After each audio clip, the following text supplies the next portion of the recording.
Hi, ಎಲ್ರಿಗೂ Indian palette ಚಾನಲ್ಗೆ ಸ್ವಾಗತ. ನಾನಿವತ್ತು ಬ್ರೋಕೋಲಿ ವಿತ್ ಆಲ್ಮಂಡ್ ಸೂಪ್ ಮಾಡೋದನ್ನು ತೋರಿಸ್ತಾ ಇದ್ದೀನಿ.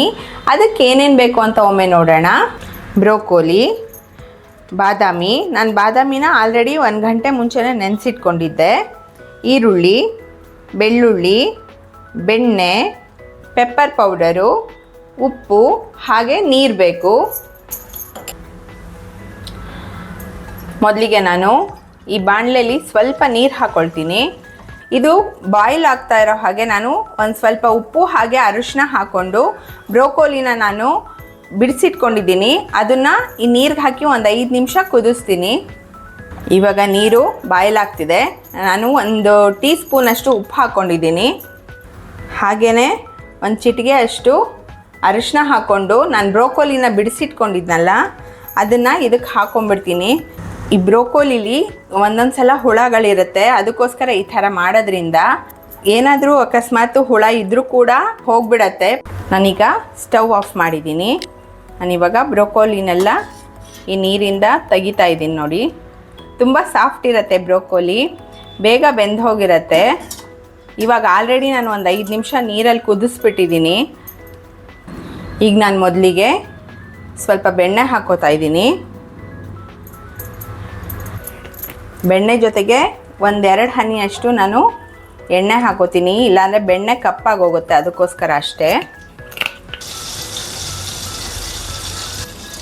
ಇವಾಗ ಬೆಣ್ಣೆ ಕರಗಿದೆ. ಮೊದಲಿಗೆ ನಾನು ಬೆಳ್ಳುಳ್ಳಿ 4ರಿಂದ 5 ಎಸಳು ಹೆಚ್ಚಿಟ್ಕೊಂಡಿದ್ದೆ, ಅದನ್ನ ಹಾಕೋತಾ ಇದ್ದೀನಿ. ಒಂದು ಮೀಡಿಯಮ್ ಸೈಜು ಈರುಳ್ಳಿನ ನಾನು ಕಟ್ ಮಾಡಿ ಇಟ್ಕೊಂಡಿದ್ದೆ, ಅದನ್ನು ಕೂಡ ಹಾಕೋತಾ ಇದ್ದೀನಿ. ಬೆಳ್ಳುಳ್ಳಿ ಬೇಡ ಅಂದರೆ ಸ್ಕಿಪ್ ಮಾಡ್ಬೋದು. ಈಗ ನಾನು ಬ್ರೋಕೋಲಿ ಕಟ್ ಮಾಡಿ ಬಿಸಿ ನೀರಲ್ಲೇ ಹಾಕಿ ತೆಗೆದಿಟ್ಕೊಂಡಿದ್ನಲ್ಲ ಅದನ್ನು ಕೂಡ ಹಾಕೋತಾ ಇದ್ದೀನಿ.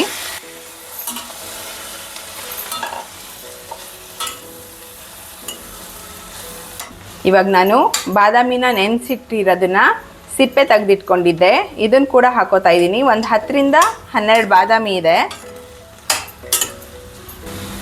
ಈಗ ನಾನು 1 ಲೀಟ್ರಷ್ಟು ನೀರು ಹಾಕ್ತಾ ಇದ್ದೀನಿ. ಇದಕ್ಕೆ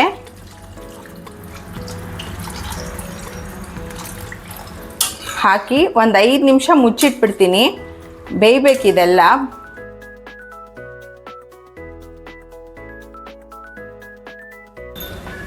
ಇವಾಗ ಬ್ರೋಕೋಲಿ ಎಲ್ಲ ಬೆಂದಿದೆಯಾ ನೋಡೋಣ ಒಂದ್ಸಲ. ನೋಡಿ, ನೀಟಾಗಿ ಬೆಂದಿದೆ. ಇವಾಗ ನಾನೀಗ ಸ್ಟವ್ ಆಫ್ ಮಾಡ್ಕೊಂಡ್ಬಿಡ್ತಾ ಇದ್ದೀನಿ. ಮಾಡಿಕೊಂಡು ಇದನ್ನು ಸ್ಟ್ರೈನರಲ್ಲಿ ಹಾಕೋತಿದ್ದೀನಿ. ಇದು ನೋಡಿ, ಇವಾಗ ನಾನು ಸ್ಟ್ರೈನರಲ್ಲಿ ಹಾಕ್ಕೊಂಡು ಸ್ಟ್ರೈನ್ ಮಾಡ್ಕೊಂಡಿದ್ದೀನಿ. ಒಂದು 5 ನಿಮಿಷ ಆದರೆ ತಣ್ಣಗಾಗತ್ತೆ. ನಾನು ಆಮೇಲೆ ಮಿಕ್ಸಿ ಜಾರಿಗೆ ಹಾಕಿ ಸ್ವಲ್ಪ ನುಣ್ಣಗೆ ರುಬ್ಕೋಬೇಕು ಇದನ್ನು. ಇವಾಗ ತಣ್ಣಗಾಗಿದೆ ಇದು, ನಾನು ಹಾಕೋತಾ ಇದ್ದೀನಿ.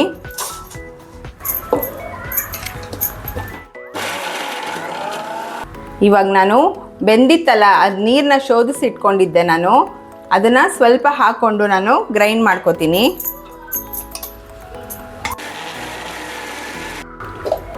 ನೋಡಿ, ಈ ರೀತಿ ನೈಸ್ಗಾಗಿರಬೇಕು ರುಬ್ಕೊಂಡಿರೋದು.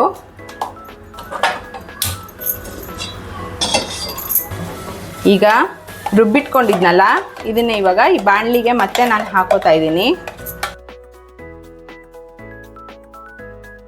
ಇದಿವಾಗ ಬಾಯ್ಲ್ ಆಗಬೇಕು. ಬ್ರೋಕೋಲಿ ಸಿಕ್ಕಾಪಟ್ಟೆ ಒಳ್ಳೆಯದು, ಇದರಲ್ಲಿ ಫೈಬರ್ ಅಂಶ ತುಂಬ ಇರುತ್ತೆ. ಬ್ರೋಕೋಲಿ ಹಾಗೆ ಆಲ್ಮಂಡು ಬ್ಯಾಡ್ ಕೊಲೆಸ್ಟ್ರಾಲನ್ನು ಕೂಡ ಕಡಿಮೆ ಮಾಡಿಸುತ್ತೆ. ಸ್ಕಿನ್ನಿಗೆ ಬ್ರೋಕೋಲಿ ಸಿಕ್ಕಾಪಟ್ಟೆ ಒಳ್ಳೆಯದು. ಆವಾಗವಾಗ ಈ ಥರ ಸೂಪ್ ಆಗಲಿ ಅಥವಾ ಇದರಲ್ಲಿ ಈ ಬ್ರೋಕೋಲಿ ಪರಾಠ ಮಾಡ್ತಾರೆ, ಇಲ್ಲಾಂದರೆ ಕಟ್ಲೆಟ್ ಮಾಡ್ಕೊಳ್ತಾರೆ. ನಾನು ಇವತ್ತು ಈ ರೀತಿ ಬ್ರೋಕೋಲಿ ಸೂಪ್ ಮಾಡ್ತಾಯಿದ್ದೀನಿ. ಯಾವ ರೀತಿನಾದರೂ ಒಟ್ಟಿನಲ್ಲಿ ನಾವು ತಗೊಳ್ಬೇಕಾಗತ್ತೆ. ಇದನ್ನು ಯಾವಾಗಾದರೂ ಒಂದು ಸಲ ಮಾಡಿಕೊಂಡ್ರೆ ಅಥವಾ ಅವಾಗವಾಗ ಮಾಡಿಕೊಂಡ್ರೆ ಇನ್ನೂ ತುಂಬ ಒಳ್ಳೆಯದು. ಇವಾಗ ಬಾಯ್ಲಾಗಕ್ಕೆ ಶುರುವಾಗಿದೆ. ನಾನು ರುಚಿಗೆ ತಕ್ಕಷ್ಟು ಉಪ್ಪು ಹಾಕೋತಾ ಇದ್ದೀನಿ, ಹಾಗೆ ಪೆಪ್ಪರ್ ಪೌಡ್ರು ಸ್ವಲ್ಪ ಹಾಕ್ತಾ ಇದ್ದೀನಿ. ಇದಕ್ಕೆ ನಾನು ಕಾರ್ನ್ಫ್ಲೋರ್ ಆಗಲಿ ಏನೂ ಹಾಕಿಲ್ಲ. ನೋಡಿ, ಇಷ್ಟು ಗಟ್ಟಿಯಾಗಿದೆ. ಬೇಕಂದರೆ ಇನ್ನೊಂದು ಸ್ವಲ್ಪ ನೀರಾಗಿ ಮಾಡ್ಕೋಬೋದು. ನಾನು ನೀರು ಇಟ್ಕೊಂಡಿದ್ದೀನಲ್ಲ, ಇದನ್ನು ಬೆಂದಿರೋ ನೀರು ಇಟ್ಕೊಂಡಿದ್ದೀನಿ, ಬೇಕು ಅಂದರೆ ಹಾಕೋಬೋದು. ಬ್ರೋಕೋಲಿ ಸೂಪ್ ಆಗಿದೆ. ನಾನು ಸ್ಟವ್ ಆಫ್ ಮಾಡ್ತಾ ಇದ್ದೀನಿ. ಮಾಡಿ ಸ್ವಲ್ಪ ಫ್ರೆಶ್ ಕ್ರೀಮ್ ಹಾಕ್ತಾ ಇದ್ದೀನಿ. ಫ್ರೆಶ್ ಕ್ರೀಮ್ ಇಲ್ಲ ಅಂದರೆ ಮನೇಲಿ ಕೆನೆ ಇರುತ್ತಲ್ಲ, ಅದನ್ನೊಂದು ಸ್ವಲ್ಪ ಬೀಟ್ ಮಾಡಿ ಹಾಕೋಬೋದು ಬೇಕು ಅಂದರೆ.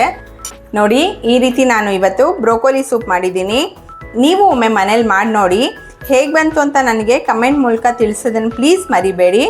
ಹಾಗೆ ಲೈಕ್, ಶೇರ್, ಸಬ್ಸ್ಕ್ರೈಬ್ ಮಾಡೋ ಮೂಲಕ ನಮ್ಮನ್ನು ಹೀಗೆ ಸಪೋರ್ಟ್ ಮಾಡ್ತಾಯಿರಿ. ಮತ್ತೆ ಮುಂದಿನ ವಿಡಿಯೋದಲ್ಲಿ ಸಿಗೋಣ. ನಮಸ್ಕಾರ.